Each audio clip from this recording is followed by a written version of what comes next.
So welcome all. Today I'll be discussing on the analysis of variance. Now this is under the cost forecasting, the topic we were just doing the other day, whereby we see that under cost forecasting, it's all about determining in advance the amount of cost. And in this case, we are trying to determine them in advance. Then there was a method we see that one of the key methods used in cost analysis, and that is the regression, linear regression. And we see that linear regression, they are classified into two. We have the simple linear regression or the least square method. And number two, we see that there is also the multiple regression. Now for multiple regression, this is applicable mostly where there is more than one independent variable. So that an independent variable is what tries to explain the dependent variable. So under multiple regression, so in this case, I want us, we'll be dealing with on the interpretation. How do we interpret a computer output? There is a computer software that can be used. We key in the data, then the software will summarize the data and then give you some outcomes. Now it's upon you now as an accountant now on how to interpret. How do you interpret that information? So now that's what I want us now to discuss. It's called the analysis of variance. It's a computer's output. So it's upon you now as an accountant now to try to interpret what the outcome of this generated from the computer. So and in this case, Anova outcome will be like this before we discuss what is there. Yeah, so if you run it on that software, it gives you something like this. It gives you something like this. Yeah, whereby you have the variables entered, summary, Anova, we have sum of squares, degrees of freedom, mean of square, all these. Yeah, so what does it mean? Now, you're saying that analysis of variance, these are computerized aided analysis of regression analysis, and the interpretation is done as follows. So for the outcome, you'll be given what we call the sum of square. And first of all, before I explain that, let me first of all take you to that data to give you an example of Anova output. Yeah, this case. For example, in this case, we are told that a mortgage company intends to develop a model to be used to predict the number of loans issued by the company. And the company has collected data on the number of loans issued by the company over a 10-year period. So our N is 10. The data has been processed using a computer software and the following results generated. So I just want to give you a brief introduction on how the Anova outcome works. So you'll be given the first table, the variable entered, where you have the variables entered here. Here we have year. Now the variable entered, this one will be showing you what we call the independent variable. So in this case, they took the independent variable, that's year, interest rate, and the income. So that's what we call X's, the independent variable. Then be given the model summary where you have R. Remember R, we say that is the correlation coefficient. It's used to determine the nature and the strength of the relationship existing between the variables. Then we have R squared. That's what we call the coefficient of determination, or what we call the explanatory power. And then we have adjusted R. Now for the adjusted R, mostly will be applicable where you have more than one independent variable. Then you get something like this. That's the Anova table. And for the Anova table, we have what we call the sum of squares, of which there are three. We have what we call regression sum of square, residual or error sum of square, and then we'll be having the total sum of square. So now, regression sum of square, but don't come, we'll come to understand it later. Regression sum of square, this is what we call explained variation. A residual is known as unexplained variation. That's why it's called an error. And then we have the total. Now, total is a summation of the regression, sum of square, plus the residual, you get the total. Then we have DF. Now, DF represents the degrees of freedom, whereby there are three also. We have regression DF. Now, regression degrees of freedom will recognize, or that one will represent the number of independent variable in the model. For example, in this case, we are given three, and these they are the variable entered: year, interest rate, and the income. Then we have residual error. Now this one will be N minus K. N minus K. I'll come to explain what we mean by N minus K. And then here we have the total. And then we have the mean square. Now the mean square, you'll be taking the only two in this case. We only have a regression mean square, and well as residual mean square. And how do we get them? This is how we get them.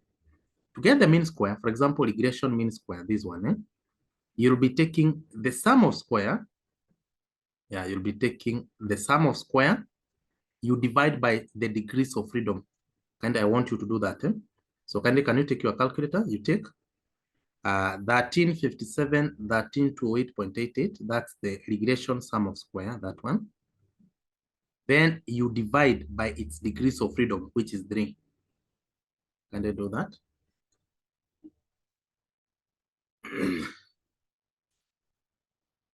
Yeah, and you'll see that that's how you get the mean square. The same with the residual. To get the residual mean square, you'll be taking the residual sum of square, you divide by its degrees of freedom, 6. And that's how we get that. Then we have another one, that's F. Now this is F. Now F is used to determine whether the model, after this, it's all about forecasting. I'll be showing you on how to develop an equation. Now, you test that equation. Where is that equation suitable? Can it be generalized for the general forecast? So you'll be using F. Now, F is used to determine whether the model is suitable or not suitable for the general forecast. And how do we compute F? Now, to compute this F, you'll be taking the regression mean square, this. Can they do that? Take out your calculator. Yeah, and I'm hoping as we discuss this, you have your hard copy. Make sure you have a hard copy. You have the hard copy of this, what I'm illustrating here. You have your calculator so that you can be confirming. Yeah, make sure you have the hard copy of this. So you'll be taking the mean square, regression, then you divide by the residual. You divide by the residual mean square. So I'm saying that you take the first one, that is the regression mean square. This is what we call regression mean square. This is the second one is residual mean square. So you'll take the first one, this one, the one I have highlighted. You divide by its residual. You divide by its residual. Yeah, this one. And that's how you get your F. This is what we call the F calculated. That is F calculated. Okay. Then here we'll be having F significance. Now the F significance, or is also known as F critical, you read it from the table. I'll come to give you analysis of those tables, the T table, the F table, how to read them. So kind of don't cram this. Just first of all, listen what I'm trying to interpret. And over the way, you're going to understand this. Yeah, F is always 0. Now, if your F you have calculated, this F calculated is greater than 0. Now, that's when you see that that model is suitable. But if it's less than 0, the model is not suitable.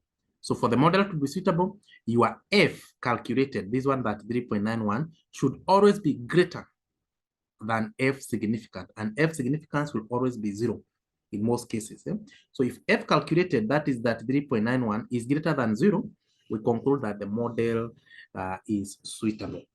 So I'm trying to give you this, so that now I can take you on how to interpret them, or the interpretation, or what they mean. So first of all, I want us to use this, the screen I'm sharing here. Then later I'll be doing some illustration whereby we'll turn to the whiteboard, whereby we'll be doing more questions on the whiteboard. But meanwhile, we use this screen I'm sharing here. So I was trying to show you on how to interpret. So we'll be having the sum of square, and sum of square is also known as the variance or the variation, of which there are 3. There is regression sum of square, as I was showing you, and that one is also known as the explained variation. There is residual or error regression, or sum of square. Now that one will present the unexplained variation, and then we have the total variation. Now the total variation is a summation of the regression and residual. Then we have the degrees of freedom. Also degrees of freedom, there are 3. Here they are. Yeah, these are what we call now the degrees of freedom, of which there are 3. There is regression degrees of freedom, residual, and the total. And what are those? So what do they mean? Now, for the degrees of freedom, the first one, regression degrees of freedom, it represents the number of independent variable. It represents the number of independent variable. So, for example, this is what I mean. If I give you an illustration whereby you want to forecast you want to forecast your monthly expenditure. And you see in this monthly expenditure, that's your I. It's a dependent variable. And in this case, what mostly can determine your monthly expenditure? Now assume that in this case, we carry out study based on the two independent variables. One, for example, household size. Yeah, the size of your family. Yeah, there is someone who is living alone, and there's someone who have 10 members of the family in one house. So the expenditure cannot be the same. So if, for example, I want to forecast the monthly expenditure or what try to explain the monthly expenditure, if I take two variables, that is household size, also the income. Yeah, the income of the household head, the head of the family, how much is the income? So in that case, I'm taking two independent variables, and that is the household size and the income of the household head, so that to try to see how does it affect or how does it influence the monthly expenditure. So in that case, since I have two independent variables, now that's what we call now regression degrees of freedom. It represents the number of independent variables. Then number two, we have residual degrees of freedom. Now residual degrees of freedom, you'll take n is the total, minus k. What do we mean by k? Now k represents the number of independent variable plus one. Number of independent variable plus one. If you take the scenario I'm giving you, whereby you're saying that in this case, we have two independent variables, household size and the income of the household head. Those are the two independent variables. So therefore, to get k, it will be 2 plus 1. So to get k, it's always the number of independent variable plus 1. So if we have three independent variable,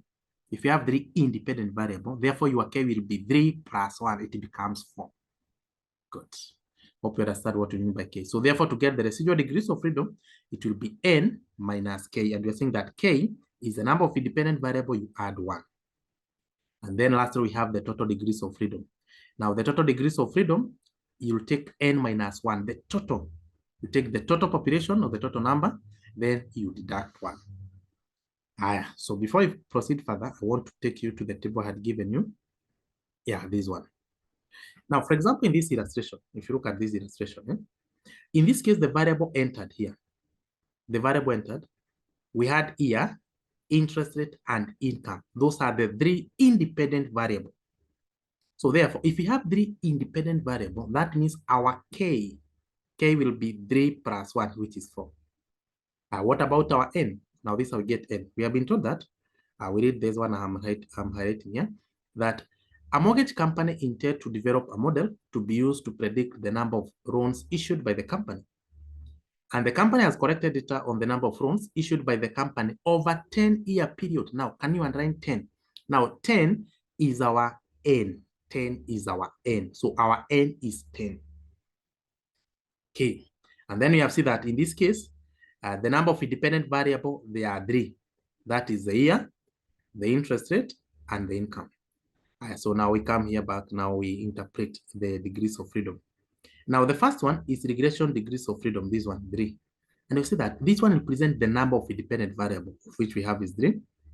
Then residual, we see that residual is n minus k. N, we have seen, is 10 minus k. K is the number of independent variable plus 1. So in this case, we have 3 independent variables. So if you take 3 plus 1, you get 4. So therefore, to get the residual, you're saying that is n minus k. So you'll take n, which is 10, and k is 4. That's how you get 9. Good. So that if you take 3 plus 9, that is regression degrees of freedom, plus residual degrees of freedom, you get 9. Of which, how do we get this total? You see that to get this total, it's n minus 1. It's n minus 1. Yeah, n minus 1. To get the residual, we are saying it's n minus k, where k is the number of independent variable plus 1. Yeah, and then this 3 is the number of independent variable. Good. So that's what I was trying to explain here. Yeah, that the regression degrees of freedom is the number of independent variable. Residual df is n minus k. Total is n minus 1. Then we have the mean square. And the mean square, you'll be taking the sum of square divided by the degrees of freedom. Yeah, you'll be taking the sum of square divided by degrees of freedom. Let me take you back to the same table now here. Now, once we have the sum of square, and we see that regression sum of square, the first one, it means explained variation. Residual means unexplained variation. This is the total. Then we have the degrees of freedom here. How do we get the mean square? How do we get the mean square? So to get the mean square, this is what you do. This is what you do, which is very simple.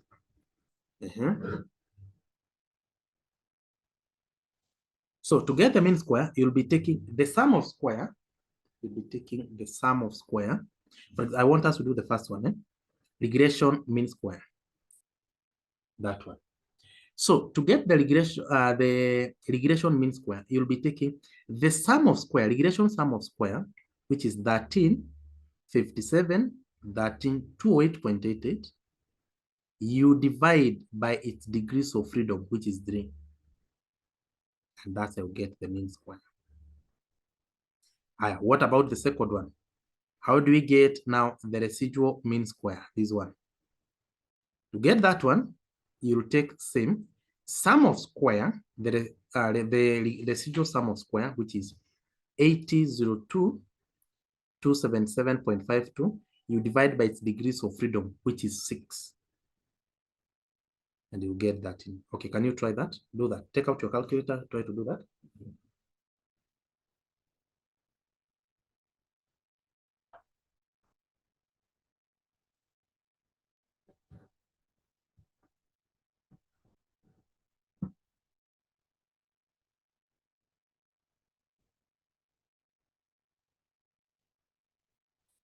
Yeah, I hope you're getting the same. Good.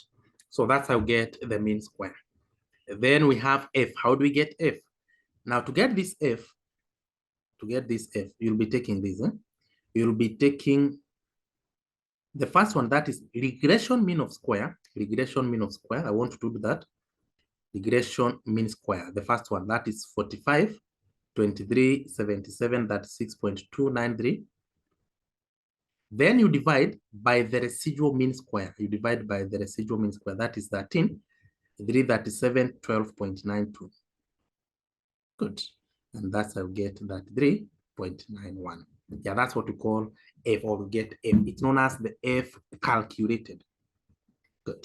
Then here we have the F significance, of which we say that F is used to test whether the model is suitable or not suitable.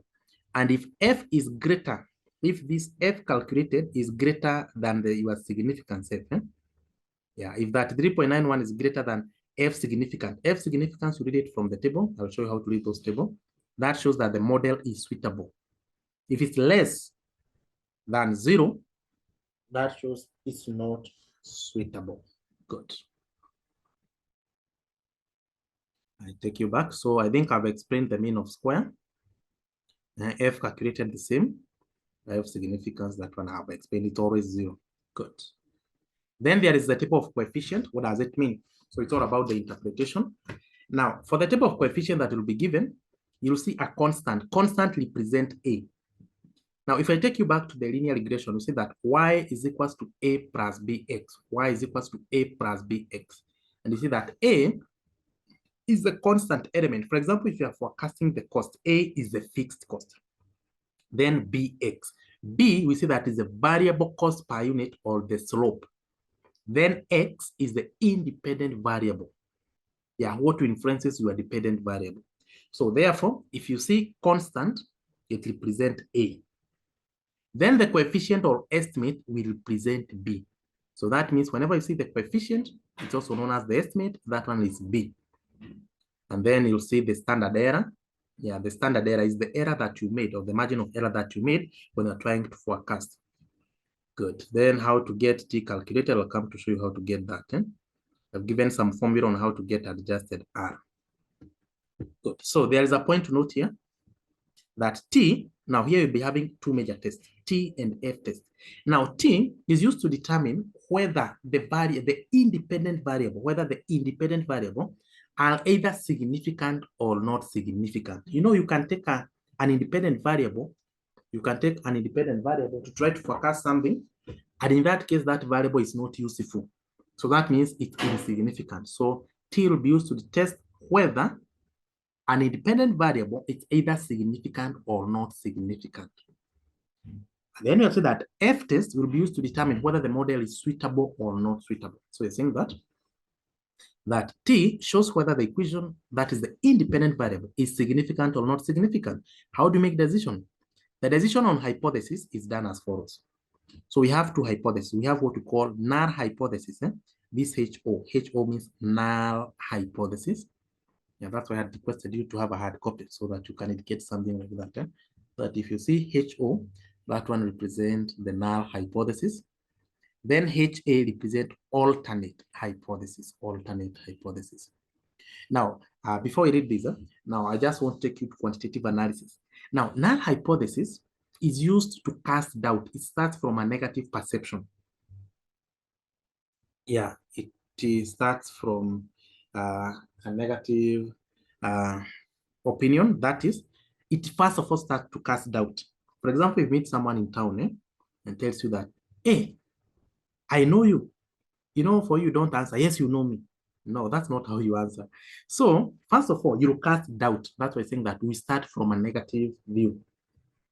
That, hey, I know you. You ask them, from where? You see, number one, you have casted doubt so that you can trigger more information. Now, were you taught by John Mark? Were you from KC? And then now, yeah, oh yeah, I was there. Oh, I think I saw you in that class. So first of all, you have casted the doubt so that you trigger more information so that you can ascertain whether what he's saying is either true or false. Now that's what we call the null hypothesis. Once you gather more information for you now to accept, oh yeah, I was there in KC. I know John Mark. Now in that case, now that you go to accept, that's what we call the alternate hypothesis. So you'll be starting from a negative opinion. So you're saying that X is to say that X is not a significant determinant of Y. So it starts from a negative opinion. It's not significant. Then from there, you say that X is a significant determinant of Y. That's alternate. So you start from negative that there is no, Y is not a significant determinant. Then alternate, you say that it's significant. Good. And then the T critical, I'll come to explain that, what we mean by that. Now, then there is another point here you need to understand. If you reject a null hypothesis, if you reject, that means the model is significant. If you accept, it's insignificant. So if you accept null, remember I'm saying that you are starting from the negative point of view. So if you reject, that shows that the model is significant. But if you accept, that means the model is insignificant. Good. So that one you put at your fingertips, that if you accept, the model is insignificant. If you reject, that's when the model is significant. Good. Then F test indicates whether the model is suitable or not suitable. Good. And then another point is that we use the coefficient or estimate to develop the model of equation. I'll show you how to come up with a model. I'll show you how to come up with a model. So t-test used to show whether the independent variable is either significant or not significant. F is used to determine whether the model is the equation, whether the equation is either suitable or not suitable.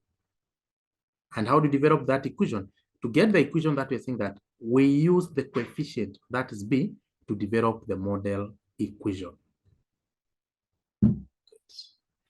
So I want us to do an illustration here.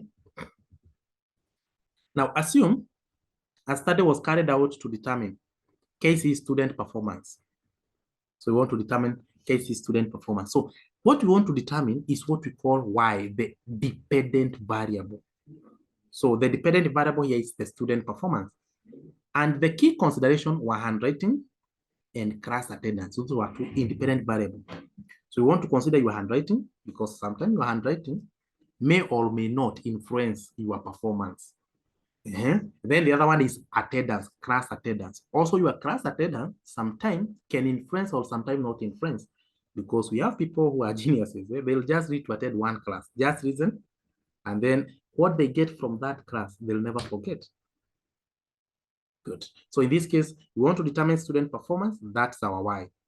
And in this case, the two key considerations or what we call the independent variable we have taken two. That is the student handwriting as well as the class attendance. Good. The model portrayed the following equation. So now in this case is the multiple regression. Since we have more than one dependent variable, the equation will be in form of y is equals to a plus b1x1 plus b2x2, since we have two independent variables. Good. And how did we develop that? So in that case, this was the outcome. That was the outcome, that y is equals to 0.94 minus 0.34x1 plus 1.34. Now, if you get a minus means it indicates a reduction, means a reduction. If you get a positive means an increase. So negative reduction, positive means an increase. So how can you interpret this equation? How can you interpret this? This is how you interpret. Now, the first one, which is our A, you see A. Now, 0.94, this means that 94% of the student performance is explained by other factor other than handwriting and class attendance. Simple. So A we represent, you see A is a constant. That one is not influenced by the independent variable in this model. So that means that 94% of the student performance is influenced by other factor other than what we have considered in this case. What about the second one? Minus 0.34. Minus, negative 0.34. Since it's negative, now this is the decrease in the student performance if handwriting increases by 1 unit. If you get negative, is a reduction. And then the dependent variable will always be held as constant, 1 unit. Then the second one is 1.34. 1.34, this one. Now for 1.34, you see it's positive. So positive means it's an increase. So what does it mean? So here's the interpretation that 1.34, this is the increase in student performance of the class attendance if the class attendance increases by 1 unit. So if you get a positive, is the increase. If you get a negative, is the reduction. Good. So now we can do this illustration here, whereby you're told that a mortgage company intends to develop a model to be used to predict the number of loans issued by the company. The company has collected data on the number of loans issued by the company over a 10-year period. The data has been processed using a computer software and the following results generated. So we're given these results. So first of all, I'll be doing what I'm sharing on the screen, and then later I'll turn to the whiteboard so that we do more illustration on the whiteboard so that you can see what I'll be illustrating now, one-on-one. So here you are seeing the screen and my voice. So here we have the variables entered. And for the variable entered, in this case, we have the variables entered. We have year, interest rate, and the income. Those are the independent variables. And you see in this case, we are told that it's for the company over a 10-year period. So our N is 10. Then we have factored. We are considering 3 independent variables. That's the year, the interest rate, and the income. Good. Then you're given the model summary. We have R. R is, we see that is a correlation coefficient. And if you get 0.97, it indicates that there is a positive, there is a strong positive correlation, between the dependent variable and the independent variables.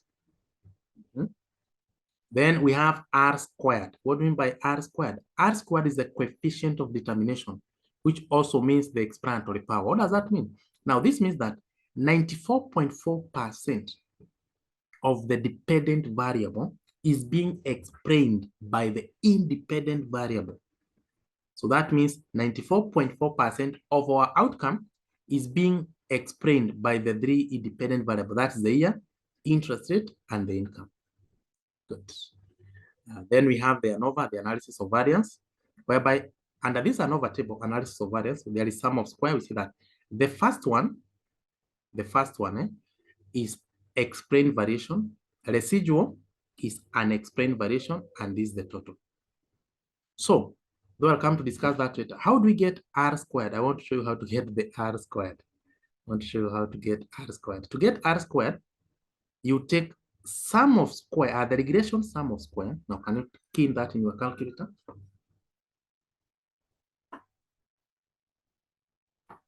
Yeah, you key in that in your calculator. I want to show how to get R squared. So you take the explained variation, and the explained variation is our regression sum of square, which is an amount of 13, 57, 132, 08.88. Then you divide by the total.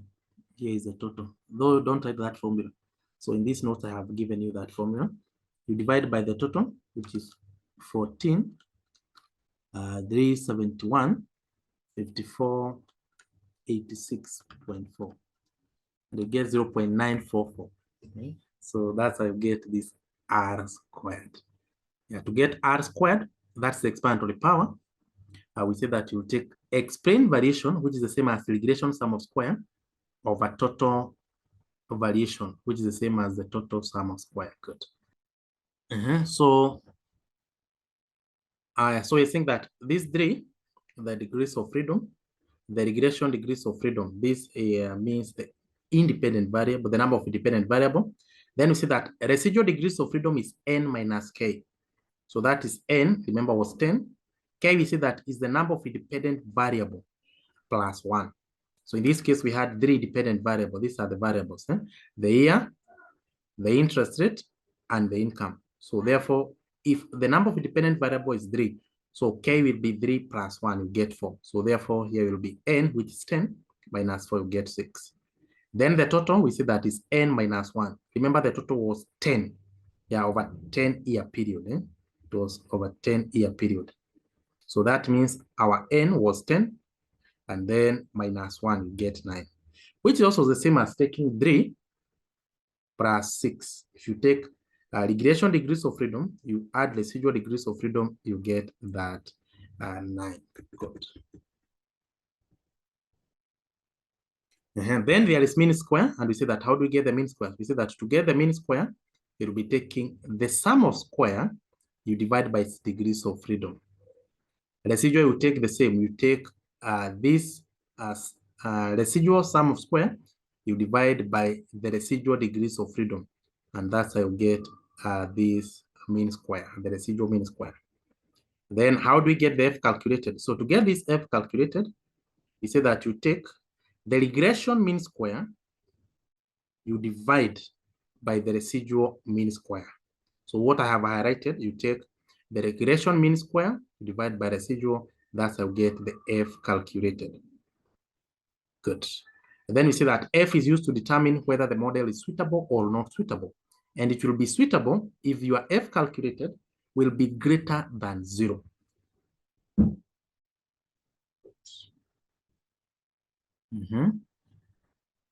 Then there is the coefficients. Now, the coefficient model, here there is B. Remember what we say that B? B means the coefficient or the estimate. B means the coefficient of the estimate. Here it is. That coefficient or estimate, this one represents our B. So for example, if the equation is y is equals to a plus bx, now that B is what we call the coefficient. And we have said that we use the coefficient to develop the model equation. So we go back there. So this is our B. Then there is the standard error, then we have beta, then we have T. Now, this T is what we call, you see why we have this T? This is what we call the T calculated. And how do we get the T calculated? Now, to get the T calculated, you'll be taking B, this B, yeah, the coefficient here. Then you divide by the SB. So to get T is B over SB. So in short, to get T, you'll be taking this, you divide by that. Now, for example, I want us to do one here. Can you do for income? Can you see for the income? This one. I want us to do that for income. So we want to get T. So to get T calculated, you'll take B.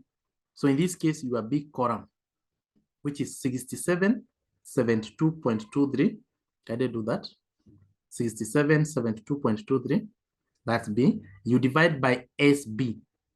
SB is the standard error, which is 6732.138. Hope you have done that. Now the answer you get is 1.006. So that's how you get this. So therefore, to get T calculated, you take B over SB. Now, for example, in this case, do you see why you have X? X is unknown. So if you want to determine X, it's very simple. Because we are saying that we are saying that to get T is B over SB. So that means if you take X, you divide by SB, you should get negative 0.125. You just take that X, divide by 254.78.477, your answer should be negative 0.125. Then from there, you substitute, and it will be able to determine how much was your X. And this X, since it's constant, that's our A. Remember, constant is A. Then we have the income, interest rate, and year. And now this B is what we use to develop the equation, which will be Y is equals to A plus B1x1, B2x2, B3x3. So our A is this X, what will compute as your X, and I have showed you on how to get your X. You just substitute that B is equals T is equals to B plus SB. So you'll take X, which is our B, divide by its SB, which is 254.78.477, equals negative 0.125. Then you substitute for X. We'll come to do that. Now, once we'll be able to get your X, now your X is your constant, that's your A. So if you are to come up with an equation now, it will be Y is equals to A, so which you have gotten as your X, plus 677.223 X1 minus 1683.71 X2 minus 372.291 X3. So that's how you come up with an equation. Good. So that's how you get B calculated. Then there is significance. Now, this significance, you read it from the table. I'll come show you on how to read the T table. Yeah, this is what we call the T significance. T significance. Good. Like that. You read it from the table, of which these values are either positive or negative. So, for example, this one, 0.905, it can either be on the upper side or the lower side. So, plus or minus. I'll come to show you that. Now, the question was required. The values represented by X, Y, and Z. They were represented by this X, Y, and Z. So, all of them, they revolve on how to get T. T is B, it's B over SB. So, you just substitute. For example, I've shown you how to get X. So we are saying that to get X, here is the formula, is T is equals to B over SB. So you already have our T. We already have our T. I think now that one is visible now. Whereby, to get this X, X represents B. So here is the formula. Here is the formula here. See what I have done here. So T, it's B over SB. So you already have our T. Our T on the column where we have X. On the column where we have X. I hope you are seeing it here. It's negative 0.125 is equals to B over SB. Then you substitute, you'll be able to get your X, of which our X will be negative that 1.84. Now, what about Y? Now, Y itself, it's B. You see, it's under the column of B. So you'll be taking B over SB. B over SB. Now, can you do that? So to get this Y, which is T, it's B over SB. So you take negative 1683.71. You divide by 885.741. Yeah, and that's how you get Y, which is negative 1.9. You get negative 1.9. The same we do with Z. Yeah, you compute Z. Good. So that was the first equation, the first question. Now the second one, the model to predict the number of mortgage loans issued by the company. The model, you see that? We use B to develop the model. We use B. Now these are our B. Yeah, you see this one, That's what we use to come up with the model. Whereby constant, we see that constant will represent our A. Constant will represent our A, like that. Then income is the first variable. So this is our X1. Interest rate is our X2. Here is X3. So therefore, our model will look like that. We have the mice. So your equation will be A. Remember, your A is your X, of which you have computed your X here. You have computed your X here, which is negative. So you'll take y is equals to, so here is the equation I have developed, is equals to negative that 184.81 plus, so remember we're using this model for B. So for the income is 677.23 x1. The other one is minus, which is negative. Negative 1683.71 B x2 minus, also for the year it's negative. Yeah, and we see that if you get a positive, positive means it's an increase. Negative means it's a reduction. It means it's a reduction. Good. So the third question was, the independent variable, if any, that may not be useful to predict the model. The dependent variable, if any, that may not be useful. So which model? Now we want to determine which model is useful or not at the independent variable. Now we see that, how do you test whether the independent variable is useful or not useful? You use T critical, or we use the t-test. Now t-test is the one that is used to determine whether a model or whether the dependent variable is significant or is insignificant. And you see that if you reject the null hypothesis, that indicates the model is significant. If you reject the null hypothesis, it shows that it is significant.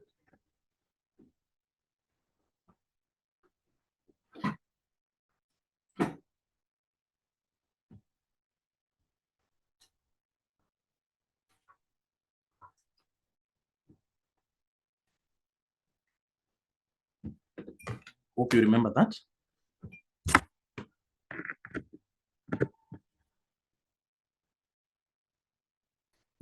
So how do we test that? So in this case, we use T. So we have the dependent variable x1, x2, x3. We have the T calculated. We compare against the T critical, of which in this model we have already been given. T calculated. So you take for the income, or these three. So you remember we are testing the dependent variable. So we had the income, interest rate, and year. So you take the T critical or the T calculated, you compare against the T significance. You're already given in this case, but I'll come to you in case you are not given the T significance. How do we read it from the table? And we have said that this T significance, they are either plus or minus. And how do you make that decision? So here it is. If you look at the model you have already been given, I've just taken the figure given there, the T calculated and the T critical. For the T critical, I've added plus or minus. So from there, how do you make a decision? So I want to take you to share another screen here. I want to share with you another screen.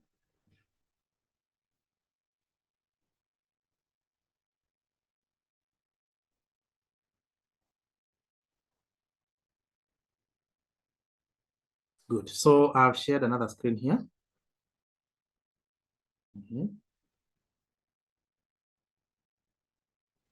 So for example, the first one, I hope you're on your table. The first one for the income, our T calculated was 1.006. That's calculated. Then critical, it is 0.353, which can either be positive or negative. Now, when it's on the upper side, now in this case, we use always what we call a two-tail test. This is what we call a two-tail test, which is a normal distribution, which is a two-tail test. Now, the unshaded part, this is where you accept the null hypothesis. If it lies in between, remember our T significance in this case was 0.353. It's either positive or negative. Positive is when it's on the upper side. Negative is when it's on the lower side. If it lies in between that positive and negative 0.353, you accept the null hypothesis. You see that if you accept, it shows that it is insignificant. If it's beyond, it's not within that range, you reject. This is how you argue. Now, since we have the T significance, which is negative 0.353 and positive, your T calculated was 1.006. I hope you can follow my router there. What I'm guiding you where I'm checking my figures. Now, this 1.006, you ask yourself, does it fall or does it lie in between the acceptance region or rejection region. If you look at 1.006, it's beyond positive 0.353. So therefore, it lies in between the rejection region. So that means you reject the null hypothesis. If you reject, that shows that that variable is significant. Now let's do the second one to see whether you understand the second one. Now the second one, our T calculated. Hope you're also confirming that from your notes. Your T calculated, it's negative 1.90. But the T significance was 0.106 now, which can either be positive or negative. Positive is on the upper side, negative is on the lower side. So what you do, so if it lies in between the acceptance region, you accept. So now this is negative 1.091. Our T calculated was negative 1.901. Does it lie in between the acceptance region or rejection region? So just check and answer me that.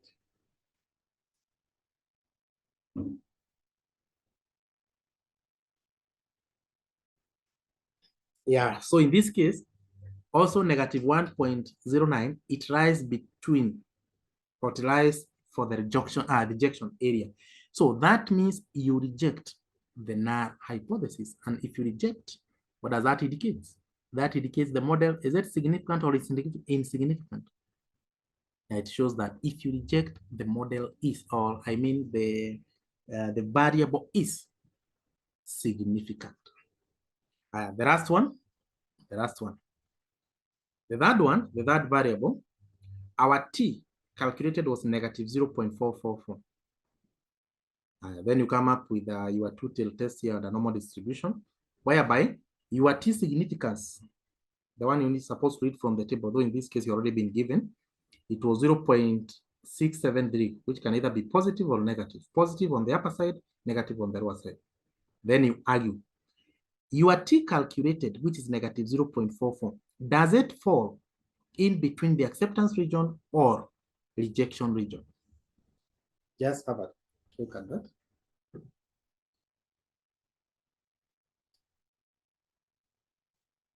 Yeah, and in that case, you can see 0.44 is in between the acceptance region. It's in between the acceptance region. So that means we accept the null hypothesis. If you accept the null hypothesis, that indicates that the variable is insignificant. Insignificant, that means that model does not add any value to what you are trying to predict. It does not influence. If it's significant, that means it's making some sense. It's, for example, let me take the case I've given you, the student performance. You want to look at the student performance. Now, in this case, we look at variables such as class attendance. Now, the class attendance can influence the student performance. That's correct. So that means that variable is significant. What about your gender? If I decide to check at your gender, whether the gender can, your gender, whether you are male or female, can it influence your performance? So that one does not. So that means it's insignificant. It doesn't add any value. So that means that variable cannot add any value. Good. So I hope now you're somewhere. I want you to take you back to the other screen.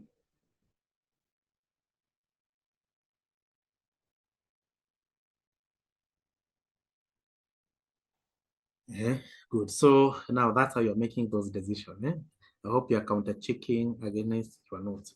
So if you reject, so remember you had rejected the first two, so that means they are very significant. So that means the income was very significant, also interest rate, but the number of years does not add any value. Good. Yeah, and also have reminded you here that if you reject the null hypothesis, if you reject the null hypothesis, that means that the model is significant. But if you accept, the model is insignificant. Good. Then the fourth question was, with reference to your answer in B3 above, advise the management on the suitability of the model. Suitability. See that suitability of the model, we use now the F test. And if F calculated is greater than 0, the model is suitable. And in that case, if you check what you had been given here, your F calculated was that 3.91 is greater than 0. So that means the model is significant here. Number 4 here, we are saying that since the F calculated is greater than the F critical, therefore the model is suitable. So the model can be used for the general forecast. Good. So we do another illustration here before we turn to the whiteboard. Now illustration 2. A consultancy firm carried out a survey to determine the level of job satisfaction. To determine the level of job satisfaction.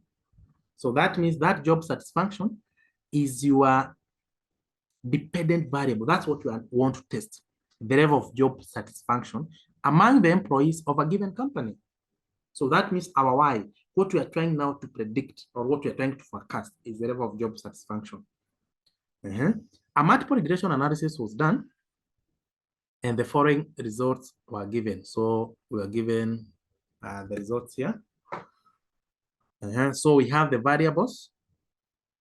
Constant, we see that constant is our A. Constant is what does not change. So that will be our A.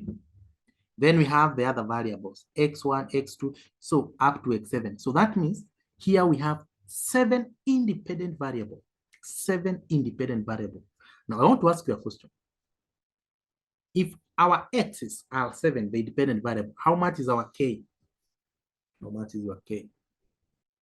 We have been reasoning. So if our independent variable is 7, how much is our k? Remember I said that k is x. For the number of independent variable, you add 1. So it will be 8. Good. Then we have estimate. Estimate is B. These are B's. You see that y is equals to A plus B1, X1. Now those are the B's. Then we have the standard error. Yeah, standard SB. So that means if you are to get T, remember you see that T, how do we get T? So if you are to get T, T is equals to B over SB. Good.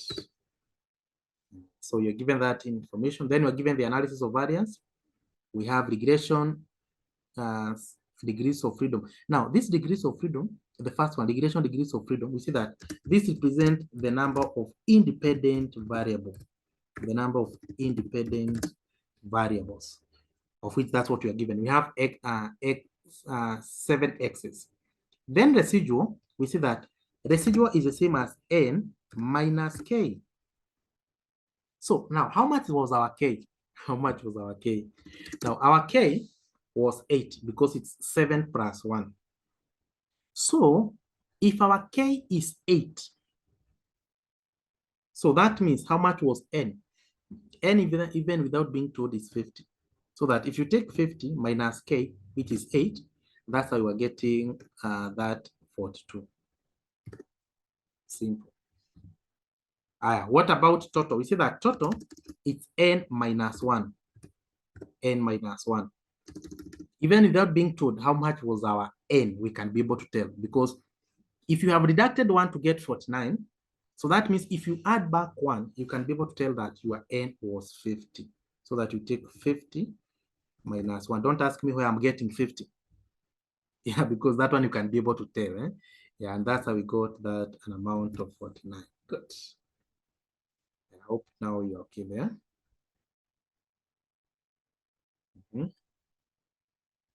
So I want to take you back to the original information. The original data. Good. So that's what we had. Then we have the sum of square. We have the sum of square, and we see that regression, the first one, the regression sum of square, that's what we call the explained variation. Yeah, that's what we call the explained variation. Then the second one is unexplained. Unexplained variation. And this one is the total variation. Yeah. And in that case, how can you use this information to get R squared? R squared is the coefficient of determination. So I want us to do together. We say that to get the coefficient of determination, you will take regression sum of square, which is the explained variation. You divide by the total variation. I want us to do that. Now, can you do that? You take regression sum of square, which is 151.25. You divide by the total variation, which is 294.49. Then you can even multiply by 100%. So you get 51.36, 51.36. What does that mean? That means 51%, 51% of the job satisfaction. Remember here, our dependent variable is job satisfaction. 51.36 of the job satisfaction is being explained by the above 7 variables. Is being explained by the above 7 variables. So that means there is a balance of 48. The balance of 48, that shows that 48% of the job satisfaction is being explained by other variables not in this model. Good. Hope now we are okay.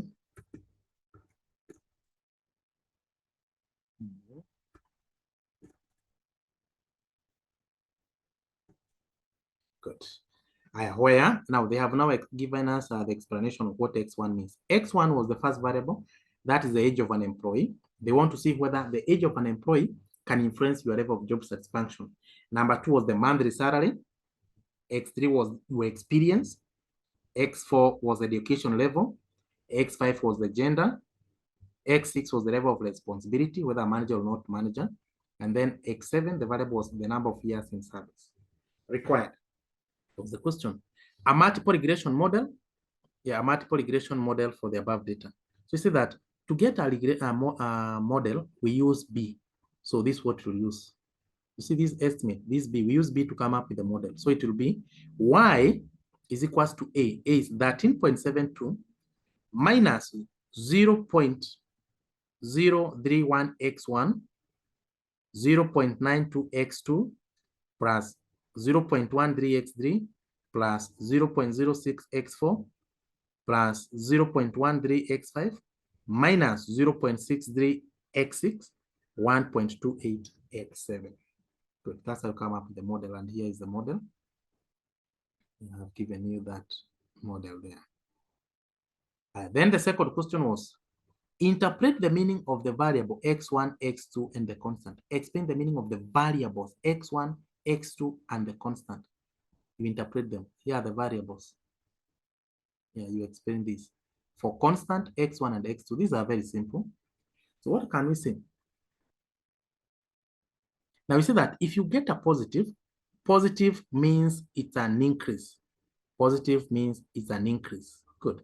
So now I want to explain all of them. Now the first one, 13.72, that is the constant. That shows that if it's positive, it's an increase. So now 13.72 is the increase in job satisfaction due to other variables not in the model. What about the second one? So let me minimize the screen here. Yeah, X1 is negative. That's the reduction. What was X1? Now, X1 was the age of an employee. What does that mean? If it's negative, that means that this is the reduction in the level of job satisfaction when the age of an employee increases by 1 unit. X2, which is 0.92. What is X2? X2 was the monthly salary. So it's an increase. It's positive. So what does that mean? That means 0.92 is the increase in job satisfaction when the monthly salary increases by 1 unit. Yeah, correct. Sometimes you get some motivation when your salary is increased. We go to X3. X3 is 0.13. What was X3? X3 was experience. So this X3 is that 0.13 is the increase in the level of job satisfaction when your experience increases by 1 unit. What about X4? Now X4 was education level. X4 was your education level.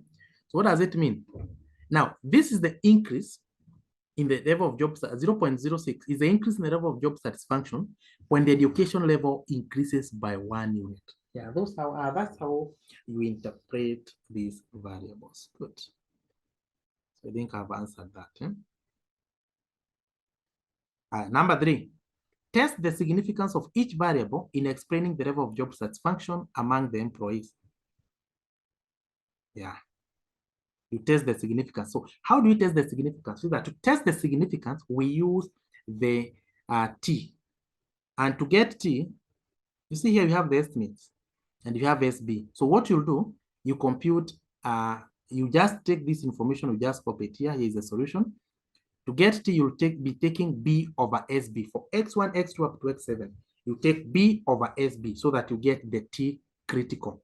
I mean T calculated. Then how do you get T from the table? Now, this year I want to show you on how now to read the table. How do you read the table? Now, the T critical, you'll be taking alpha over 2 n minus 1. Okay, let's read the question again.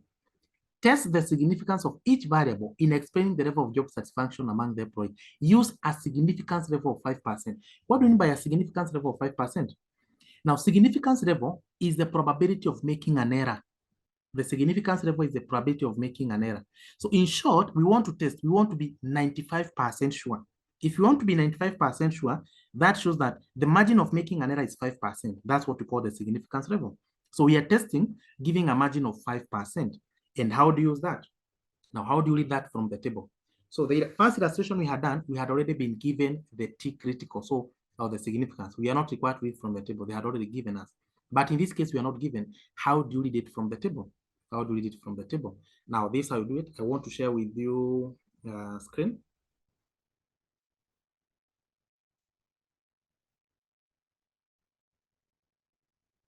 Good. So we are here. So now, in that case, we have the significance level is 5%. So this one will always be alpha over 2 because you see, all this area is always 100%. Now, if the margin of making an error is 5%, and you see in this case it's symmetrical, it's divided into 2. There is this side, there is this side. So you share this 5, you divide it by 2, of which you get 2.5%. Then how do you read it? So you'll be taking alpha over 2, which is now 5% over 2, which is 2.5. And then to get the degrees of freedom, you take n minus k, n minus k. And if you go back to the question, our n minus k was 42. Our n minus k, remember, was the residual degrees of freedom. It's n minus k, n minus k. Hope we are together there. So it's 5%, and of which you divide by 2, get 0.025 or 2.5%. Then n minus k, that will be our degrees of freedom. So you see in this case, I've gotten is 2.021. How do you get this? How do you get this? So I want to share with you another, now the table. So at the back of these notes, the last pages, I have given you the tables. There is a T table there. There is a T table there.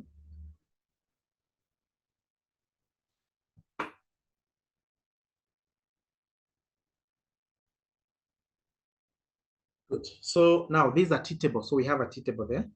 We'll have a T table there. It's also well attached in your notes. The last page of your notes, we have a T table. Now, this is what you do. So on top here, remember it's the significance level is 5%, of which you have divided by 2. So you'll see something like this. Can you see this? You see where I'm scrolling here? 0.025, that is 2.5%, or the 5%, 0.05, because you're using a two-tailed test. 0.05 or 0.2. So it's the same. This table is a combination. Then our degrees of freedom, the n minus k was 42. So you'll just drop where you'll get 42. So here we have 30, 40, and 60. So if you don't get 42, you look at the value of the degrees of freedom, which is close to 42. So our 42 is between 40 and 60. 40 and 60. You can see where I'm scrolling here. It's between 40 and 60. So if it's between there, so 40 is closer to 42 as opposed to 6. So I'll take the one with the 40 because 42 is not there, but it's close to 40. So can you see where I am? There up, you look where you have 0.025 or 0.05. Then you drop where the degrees of freedom is 42. 42 is not there, it's close to 40. I've gotten 2.021, 2.021. 2.021. Good. It's as simple as that.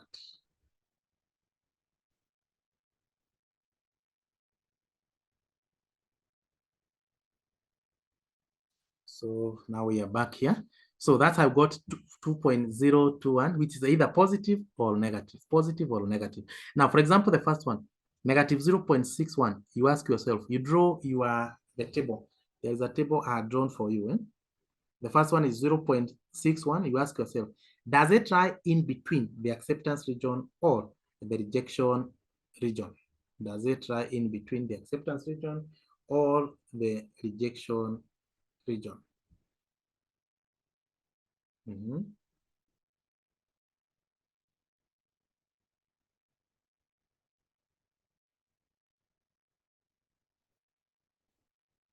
And that's how you make those decisions.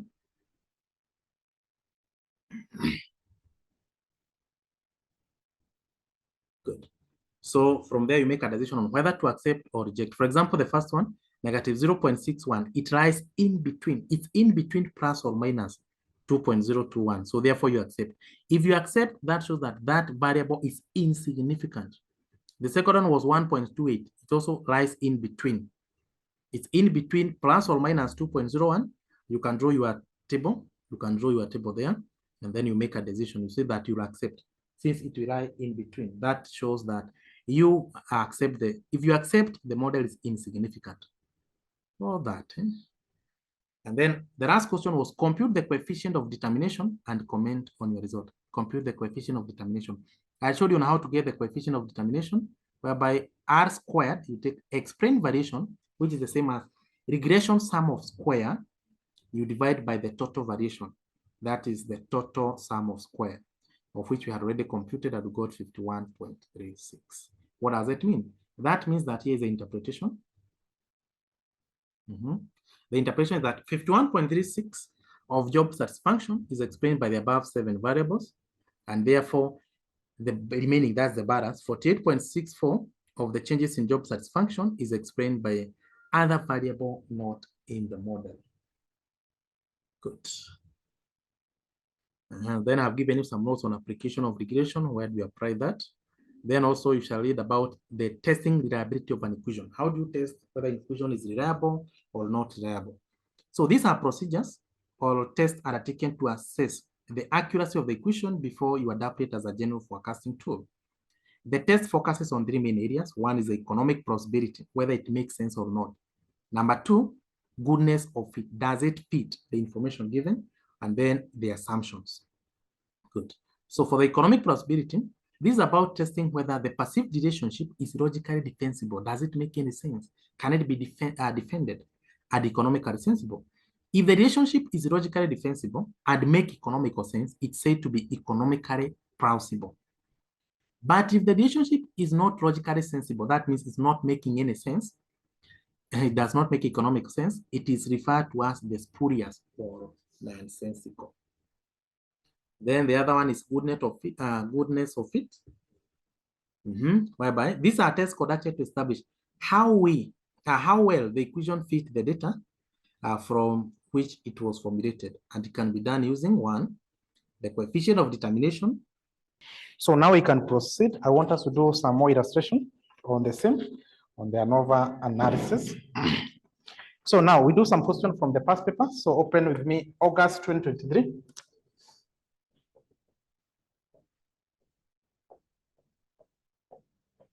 August 2023, question 1B. Yeah, that is Advanced Management Accounting past paper.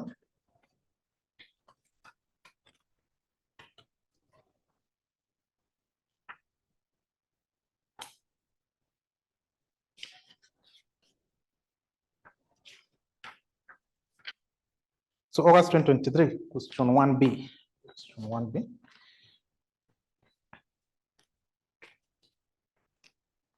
Now, 1B, we have been told that, I hope you're there, that's what we do together, that Motorcar Repairs or Motorcar Repairs Limited is in the process of estimating the fixed cost and the variable cost of component associated with the company's repair activity using the cost estimation equation in form of Y is equals to A plus BX, where Y is the total repair cost. Y, that's our dependent variable, is the total repair cost. A is the fixed component, B is the variable cost, or the variable component of X, and X is the level of repair activity. So X, which is the independent variable. So is the level of repair activity. Level of repair activity. Good. The activity in hours. Additional information. So regression analysis performed by MSL Excel in computer yielded the following results. So we're given the result of the computer software. So we have the summary of the output, that's the regression statistics. For the parameter, we have multiple R. We have R squared. R squared, remember, that is the coefficient of determination, which indicates how the dependent variable explains, or how the dependent variable is being explained by the independent variable. We have adjusted R, we have the standard error, then we have observation. The observation was 6, that's what we call N. So our observation was 6. Number 2, the analysis of variance output was as follows. So we have the predictor, regression, residual, and total, where we have DF. Remember, you see that degrees of freedom, the first one, regression DF, we are given is 1. Then we have residual DF, we are given is 4. And then we have the total degrees of freedom, we have is 5. We see that regression DF, it indicates the number of independent variables. So that means in this case, we have 1 independent variable. Then we say that residual degrees of freedom, it indicates N minus K. N minus K. So our N, we already been given is 6. We see that K is the parameters, whereby, or observed parameters, whereby, so that to get K, you take the number of independent variable plus 1. So in this case, our number of independent variable is 1. So 1, you add 1, you get 2. So that if you get 6 minus 2, that's how we got that for. Then we say that total DF is the summation of regression DF and residual DF, all is the same as N minus 1. N minus 1. Remember our N, that was the number of observation, was 6. You minus 1, that's how we get 5. Then we have the sum of square. Then we have MS. MS, we see that is the mean square. And you see that, how do we get MS? So that to get MS, you take the sum of square, you divide by degrees of freedom. So for example, let's confirm with the first one. Let's confirm with the first one. Can you see the one for regression? I want us to get, how do they go to regression mean square? MS. So to get that one, this is what they do. So I want us to do, how do you get regression mean square? So you'll take regression sum of square, you divide by the regression degrees of freedom. And for example, in this case, we have regression sum of square is 130853.5. You divide by its degrees of freedom. Its degrees of freedom is 1. So in that case, you will still get 13853.5. You can confirm that. You can confirm that. Then we have the other one, residual mean square. So to get residual mean square, you'll take a residual sum of square, you divide by residual degrees of freedom. So in that case is our X. We have been given it as X. So that means it's unknown. So you determine. How do you determine that? So you'll take regression residual sum of square, 4146.476. Then you divide by the regression degrees, residual degrees of freedom, which is 4. Can you compute that? Compute that. Compute that.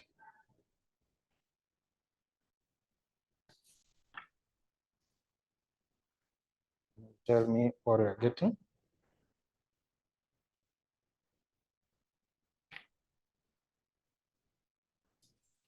Yeah, so you are getting an amount of 103, okay, 1036.619. As simple as that. Then we have F. I'm trying to remind you on how to interpret this Anova table. Then we have F. We say that F is a measure used to determine the suitability of the model. And we say that, how do we get F? So that to get F, you take regression mean square over residual mean square. Regression mean of square, you divide by residual mean square. So let's do that. So we have regression mean square, which is, we had it 130,853.5. You divide by your X, that's regression mean of square. We have gotten is 1036.61. And what you get is what you have already been given, which is 126.2311. So that's how they determined that. That's how you determine that. And remember, we had said that F is used to determine the suitability of the model. And we say that if F calculated, now what we have done here is what we call the calculated. If F calculated is greater than F critical or F significance, the model is suitable.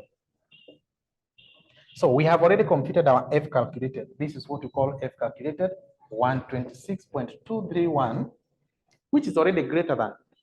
All right, let's go back to that table. We go back to that table. Our F significance or F critical is 0. Yeah, so you see that if it's greater than, we say that the model is suitable. Then we have the variables. Variables, we have the intercept. Now, intercept is our A. Can you write that? Intercept represent A. And then we have variable X. So here we only had one variable. Then we have coefficient. Now we see that coefficient is what we use to come up with a model, of which coefficient is the same as estimate as well as B. That's your B. Remember, we see that Y is equals to A plus BX. Now this B, which is the rate of change of the slope, this is what we call the estimates or the coefficient. So you can write that one in your question paper. Where you have the coefficient, write it as B. Then we have the standard error. Then we have T statistics. Remember, you said that, how do we get T? T is B over SB. T is B over SB. Now, for the T statistics, you see they were given Y. So Y, the examiner wants you to compute that Y. So how do you compute that Y? So T, which will be our Y, it's B over SB. So for the intercept, you take B, which is 549.9119, you divide by its standard error. And the standard error we have is 45.55789.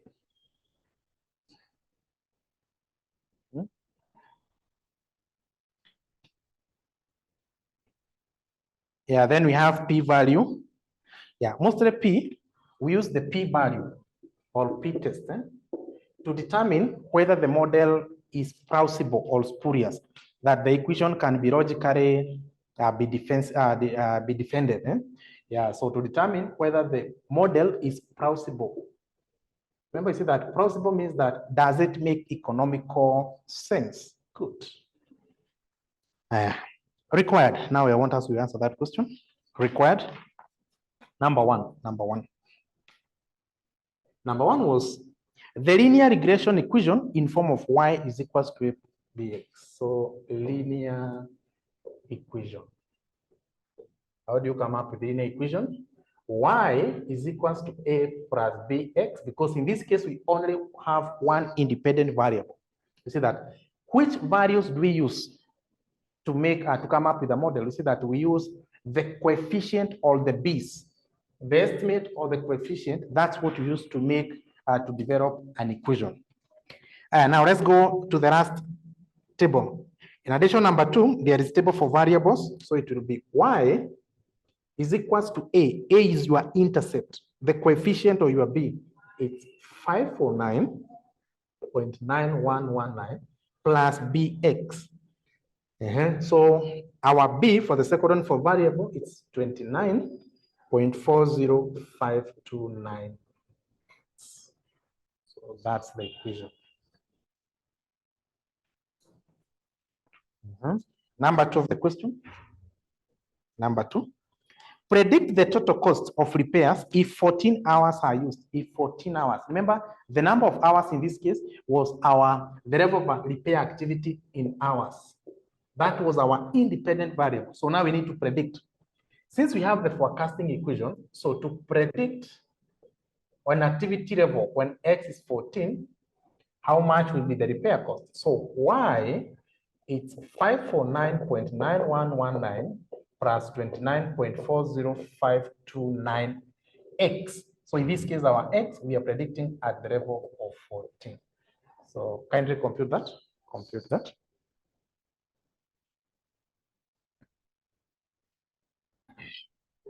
Compute that and give me the amount.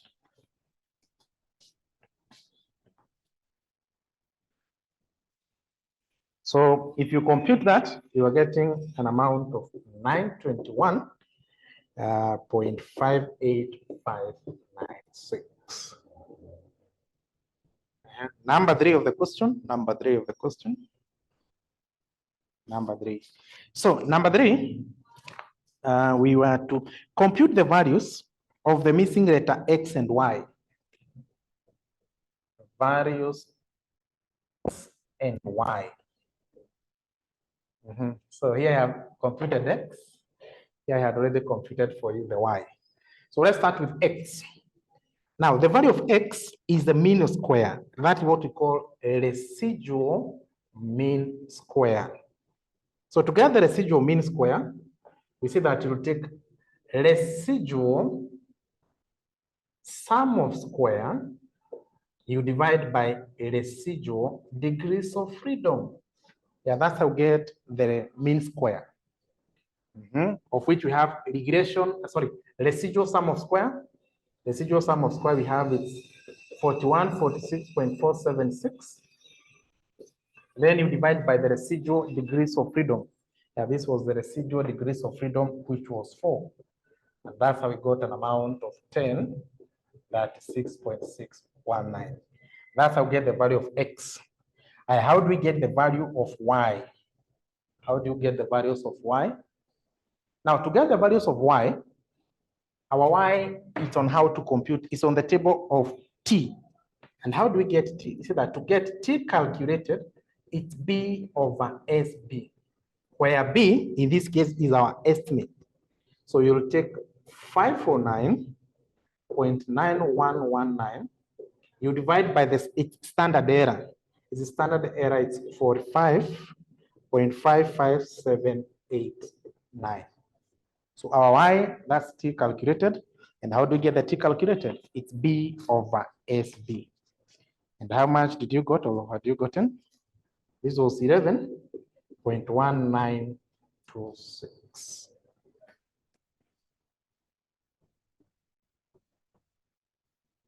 Hit this. So what I'm rubbing is what I was trying to explain to you before you had answered the required. Now let's go to number 5. Sorry, number 4. Question number 4. Number 4, explain the explanatory power of the model using the coefficient of determination. Now, explanatory power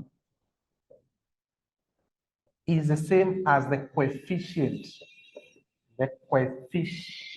of determination. And the coefficient of determination is our R squared. What does it mean? Remember, you see that coefficient of determination is a statistical method used to determine how the dependent variable is explained by the independent variable. And how do we compute? So you see that to get R squared, if you are not given, for example, in this case, by the way, you are already given. So the value of R squared, you have already been given. But in case you are not given, how do you compute? Say that you take the explained variation over the total variation times 100. And how do we get the explained variation? Now, your explained variation is the regression sum of square. You divide by the total sum of square. So if you are not given, for example, in this case, we have already been given, of which our R square is 0.969285, which is approximately equal to 96.93%. So, but in case you are not given, this is how you determine. You take explained variation, which is the same as regression sum of square. You divide by the total variation, which is the same as total sum of square. Now, what does it mean? So what does it mean? Because the question was, explain what does it indicate. Now, this is what it indicates. This is what it indicates. What does this indicate? So this indicates that 96%, yeah, 96.93% of the repair cost variability, yeah, that is 96.93 of repair cost variability is being explained by the level of repair activities in hours. It's as simple as that. That 96.93% of our repair cost, remember repair cost was the dependent variable, is being explained by the level of repair activities in hours. That's what it means. Rastri number 5. Explain if the independent variable is economically plausible. This is what I was trying to explain here. Whether the model is economically plausible. Does it make any sense? So, economic plausible. Now, for economic plausible, you'll be comparing the p-value. P-value. Now, if the p-value is greater than the significance level, we see that the model is plausible. We see that the model is plausible. Good. So now let's look at, the question was, explain if the independent variable, so independence is X. Now let's go back to the last bit where we have the variables. Now let's go where we have variable X. Where you have variable X. For variable X, you are given its p-value. You are given its p-value. Hoping we are there. Its p-value. So what means, sorry, this one is the opposite. If the p-value is less than the significance level, that's when we see that it's plausible. So the variable, its p-value for a variable, which is variable X, we have it 0.000357. It's less than the significance level. How do you determine the significance level? If you look at the p-value, there on the side, they have lower limit at 95%, upper limit at 95. Those are what we call the confidence level. If the confidence level is 95%, that means the significance level is the balance, which is 5%. The margin of making an error, it's 5%. So in this case, it's 0.05. So you say that if the p-value is less than the significance level, that means the model is economically plausible. Because in that scenario, what will happen? We shall reject the null hypothesis. If we reject, the model is significant. So in this case, it's economical plausible. Yeah, so the significance level is 5% because we are told that if you look at the upper limit and the upper limit, you are given it's 95%. That's what we call the confidence level. If that is the confidence level, that means the significance level is the balance of 5%. That's the probability of making an error. So the probability of making an error is more than the p-value. That means the model is economically plausible. Good, and that's how you're supposed to answer that question. So I want us to do another illustration. Open December 2023. December 2023. Question 2B. Question 2B. Question 2B.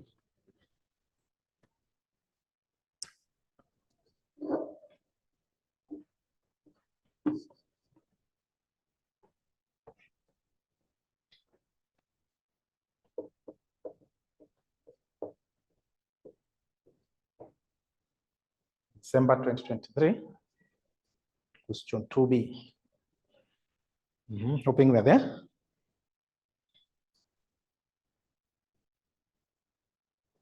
Now, 2B, I told that, 2B. Scott Limited has experienced stock out occasion by the company for inventory estimate technique. The company has therefore engaged you to estimate its demand for the year 2024. So we need to estimate the demand. The company accountant has started using regression analysis and availed the following information to you. The demand, so that means the demand is what we are trying to predict. So therefore, our Y, which is the dependent variable, and we see that the dependent variable is the item to be predicted. Item to be predicted. That's what we call the dependent variable. In this case, is the demand. In this case, is the demand. So now we are number one, we are to that. The demand for the company product is dependent on disposable income and price. Disposable income and price. So we have two independent variables. We can call it X1 and X2. They depend on, number one is the disposable income, and number two is the price. So since we have two independent variables, so therefore, even if we are to come up with a model, it will be Y is equals to A plus B1 X1, B2 X2, since we have two variables. That is the disposable income and the price. Number two, the analysis of variance table. So we're given the Anova table, whereby we have the model. The model is what we call regression. Error, that's the same as residual, and then we have the total. We have the degrees of freedom. For the degrees of freedom, there is something I want you to change. There is something I want you to change. You see that degrees of freedom represent the number of independent variable, represent the number of independent variable. So in this case, they have indicated 3. It's not 3, should be 2. Can you cancel that?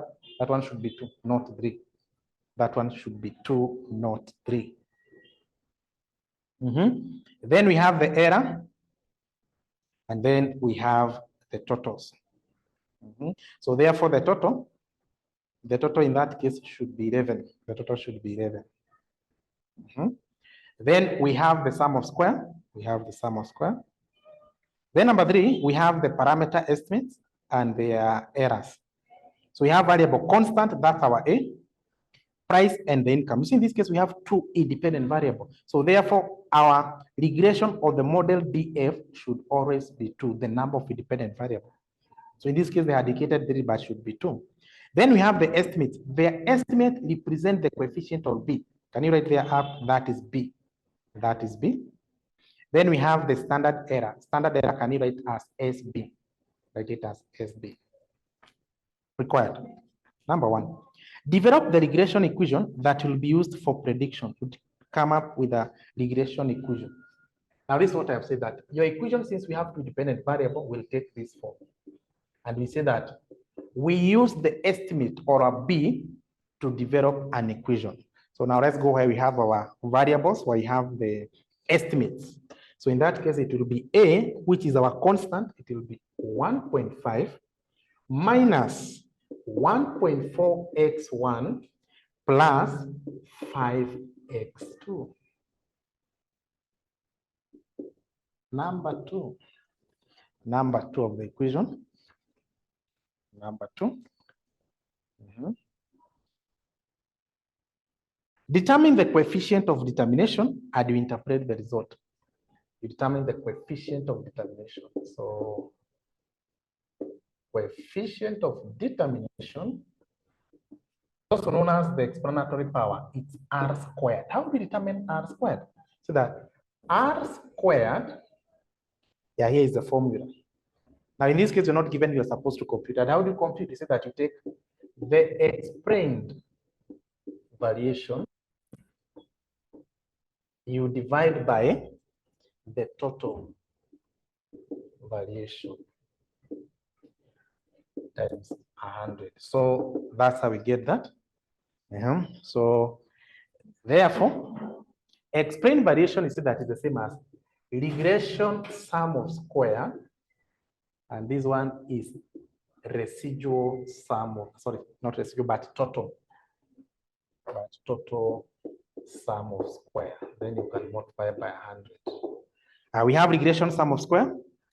So regression is the same as the model. See the model. The first one is the model is the same as regression, which is 187.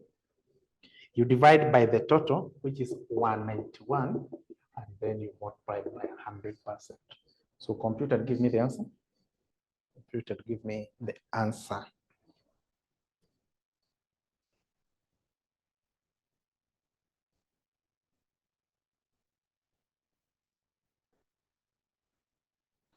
So you get 98% or 0.98.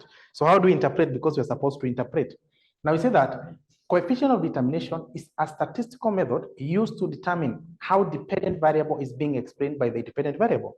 So in this case, we can say that 98% of the demand, 98% of the demand is explained by disposable income and the price. So 98% of the demand will be determined by the disposable income as well as the price of that commodity. So that's what it means. Or in short, you can say that 98% of the demand variability is being explained, number one, by the demand, so not the demand, but by the disposable income, and number two is the price. What does that mean? That means there is a remaining 2%. So that means 2% of the demand is explained by other variables not in the model. Yeah, it's explained by other factors other than the disposable income as well as the price. I think that one is well explained. Number three. Test the adequacy of the model for prediction.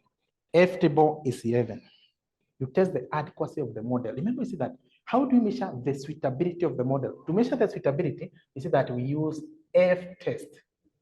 We use the F test. And you see that if F calculated is greater than F significant or F critical, now critical is the one you read from the table, that's when we say that the model is suitable.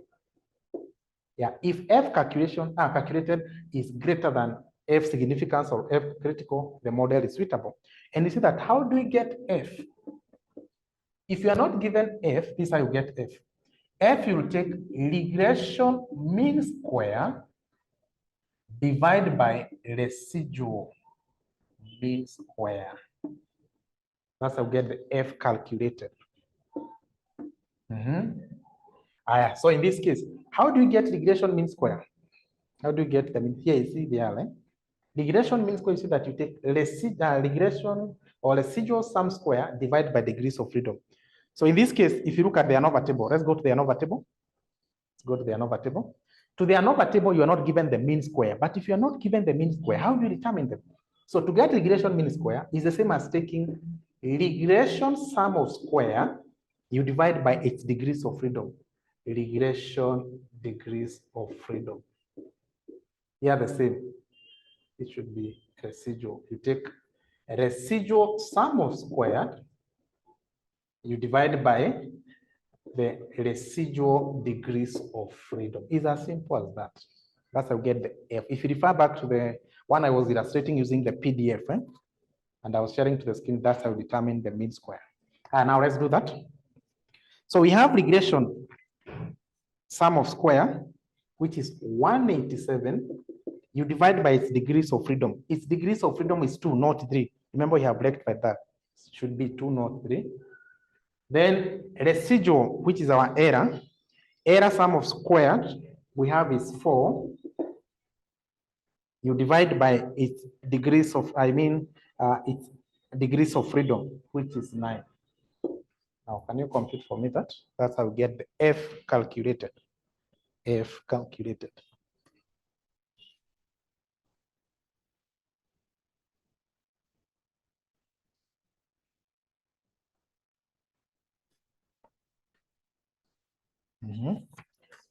You're getting to 10? Yeah, to 10.375. 10.35. So what does that mean? So our F calculated, its F calculated is 210.375, which is already greater than our F significant or critical.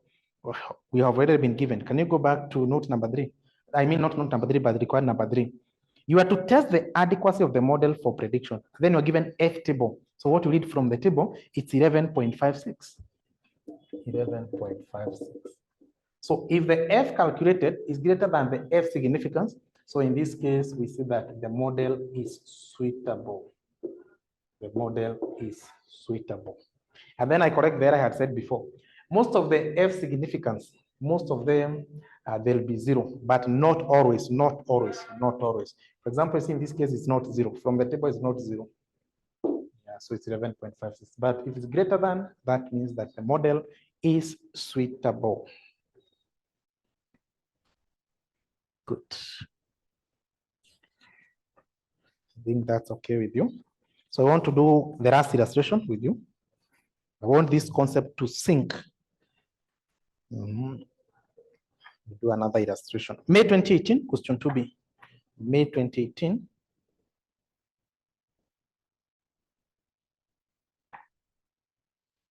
May 2018, question 2B.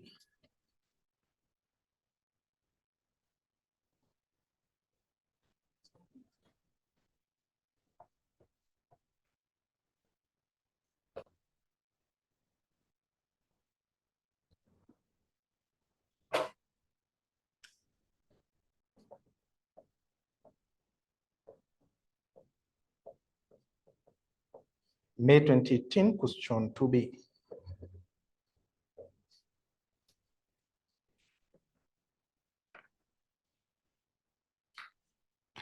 We can start with 2A. Let's start with 2A. 2A. Now, 2A, explain the following costs as used in decision making. One is the avoidable cost. What are avoidable costs? Avoidable costs, they are costs that can be avoided. Number 2 is the sunk cost. Sunk cost is also known as the historical cost.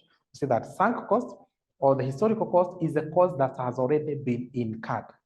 Cost that has already been incurred.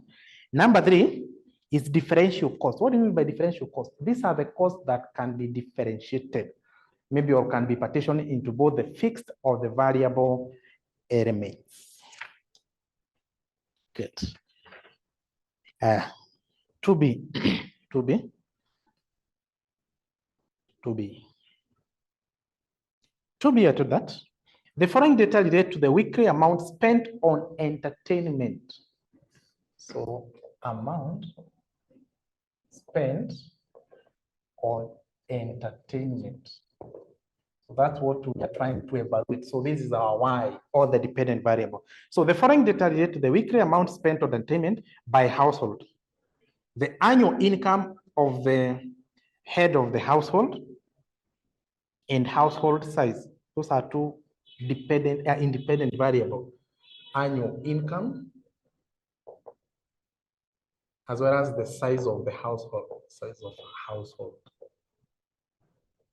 This is X1, X2. So therefore, even if you are to come with a model, it will be in form of Y is equals to A plus B1 X1, B2 X2, because in this case we have two variables. So we are trying to determine what affects the monthly entertainment. And in this case, the two variables that were engaged was number 1, the annual income of the head of the family, and then the size of the household. Good. So you have the annual income of the head household as well as the household size, then the amount spent per week. Then you're told that a computer output of the above data using a spreadsheet package was provided as follows. So you have regression statistics whereby you have multiple R squared. Remember what is R squared? That is the coefficient of determination. It indicates how the dependent variable is being explained by the dependent variable. Also, you can take R squared to get the square root so that you get R. That R is what we call the coefficient of correlation. And coefficient of correlation shows the nature and the strength, whether there is a strong correlation, a moderate or weak correlation. So for example, in this case, if I was to interpret the R squared, can you check out your R squared? Your R squared, in this case, you have been given is 0.447. What does that mean? So that means 44% or 44.7% of the amount spent on entertainment depends on the income, on the annual income of the household head, as well as the size of the household. So that means the balance, which is balance of approximately 55.3, is being explained by other factors, not in this model. So then we have adjusted R, standard error, observation is 20. Now observation is our N. Then you have the Anova table. We have regression, residual, and total. We have the degrees of freedom, whereby regression degrees of freedom represent the number of independent variable. Residual is N minus K, and then the total. Total is N minus 1, of which have already been given that N is 20. Then we have the sum of square. Then we have mean sum of square F, and then significance F. Then we have the other variables. We have intercept. Intercept represent A. Then we have income size and income and then the size. Then we have the coefficient. Coefficient is our estimate of B. Can you write that one that as B? That is B. Then we have the standard error, write it as SB. Then we have the T statistics. How do we get T? You can write there on top that to get T is B over SB. B over SB. Then we have the p-value, lower limit and upper limit. So if you look at the lower, which is 95%, upper is 95%, that is the minimum and the maximum. Yeah, if it's 95%, that's what we call the confidence level. So that means the significance level is the probability of making an error, therefore it will be 5%.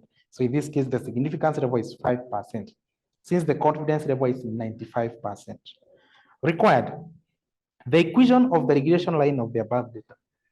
So we see that to get the model or regression model, we use the first table. Not the first table, sorry, but we use the estimate of variable base. The coefficient or the estimate or base on the of which we have been given. Y is equals to negative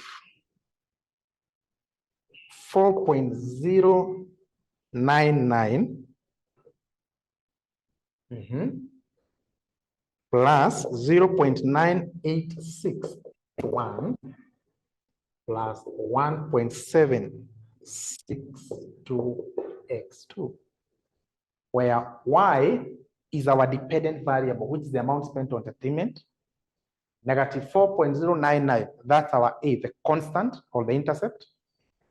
This one, 0.98x1, this x1 represents the annual income of the household head. Then x2 we have is the size of the household. Number two, a statistical analysis of the computer result. A statistical analysis, how can you analyze that? So number one, you can try to interpret using three things. You can try to interpret the coefficient. You can also try to explain using the coefficient of determination. Also, you can also use to estimate using the F critical. So statistical analysis. So I'm not going to write, you already have them in the notes. So for example, I can start with R squared. That's the coefficient of determination, which I have already explained. If you look at R squared, we have is 0.4478. You can write it into 2 decimal places, which is 0.45. What does that mean? So this means that 45% of the amount spent on entertainment variability depends with the annual income, or is being explained by the annual income of the household head, as well as the size of the family. Therefore, the balance, which is 55, 55% of the amount spent on entertainment depend on other factors other than household size, as well as the income of the head of the family. So that one you can use to explain that. Also, statistical analysis, you can also try to evaluate whether the model, the equation you have developed here, whether it's suitable or not suitable. How do you test for the suitability? So for the suitability, you test using the F test. F test. You compare the F calculated, you compare against F critical or F significant. If you have already been given. Let's go to the Anova table. We have F. F, what we have is F calculated is 6.8934. Then F critical or significance F, we have it's 0.006. Automatically F calculated It's greater than the F critical. What does that mean? That means our model is suitable. Our model is suitable. So another one analysis you can try to explain is this. That is the coefficient. Coefficient. I explain A, I explain X1 and X2. A is the constant. X1 was the income size. Sorry, the income of the household head. Then X2 was the size of the family, of which you are given the coefficient. A was negative 4.099. This one was 0.986. This is 1.762. What does that mean? What does that mean? I showed you on how to interpret the coefficient. What does that mean? Now, for example, the first one, negative 4.099, that's the constant. So in that case, what can we try to say? So that one we can say that. That one we can try to say that. This is the reduction. Yeah, this is the reduction of the amount spent on entertainment due to other factors, not in the model. What about X1? Remember I said that if you get a positive value means it's an increase. Negative value means it's a reduction. For example, for the income, it's 0.986. What does it indicate? What does it indicate? Now that 0.986, so what does it indicate? So it indicates that there is 0.986 increase on entertainment expense when the income of the household head increases by 1 unit. I repeat again. There is or you can see that 0.986 is the increase in the amount of entertainment when the income of the household head increases by 1 unit. What about the second one? Now, can you try to interpret this? Try to interpret this without my assistance. Try to interpret the second one. If you have understood what I have explained for the first one.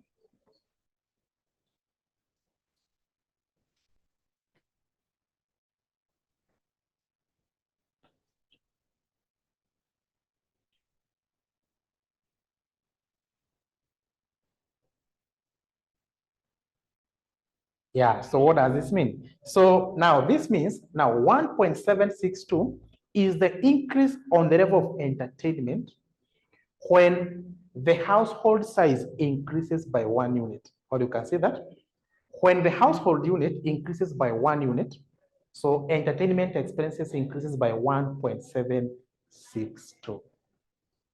Good. Lastly, number three. So number 3, you are outline 3 factors that might hinder the interpretation of your result above. Explain other factors that might hinder your interpretation of those variables. So you can say that some of the factors that might hinder is that this family might be having another source of income other than what the family head is having. Yeah, apart from the household head, you may get that maybe one of the sons or the daughters in that house, they have their own source of income. So for them, they can be able to cater for their own entertainment expenses, which was not captured in the model, because in this model, we only captured the income of the household head. So that's why you're saying that household might have other sources of income. So another one, there might be social standing of the members of the family. So you may find that in that family, based on their belief, for example, I don't want to attack any religion, but mostly we have some religion whereby, or you may get someone, not just the entire family, you find that there is one person who is not interested on entertainment. So that means we have different social studying, saying that social studying of the household might influence the expenditure on entertainment. You have ever heard that there is family watu wanapenda sherehe, but there is people that they are introverts, so they enjoy their own company. So based on the 2 social standings, so you may find that those is another factor that might hinder that. Then number 3 is the composition of the household. Yeah, the composition of the household. That is, you may take it in terms of the gender, also another one in case of age. You may have a family with 6 people, 6 members of the family, but all of them, they are elderly. But we have another family of which all the 6 are youngster. So in that case, you cannot compare the expense they spend on entertainment. Good. So that's how you try to interpret that. So now I think you're okay when it comes now to analysis of variance. So I wish you all the best now as you study on this. And kindly, if you found this video good for you, so kindly press the subscription. It's for your own goods, whereby you'll be receiving some of these videos. Yeah, whenever I update, you can be able to get it. So now I wish to stop there for that. So your teacher was Mr. Johnmark, the one and only Johnmark. There is no other Johnmark which is CPA. Good.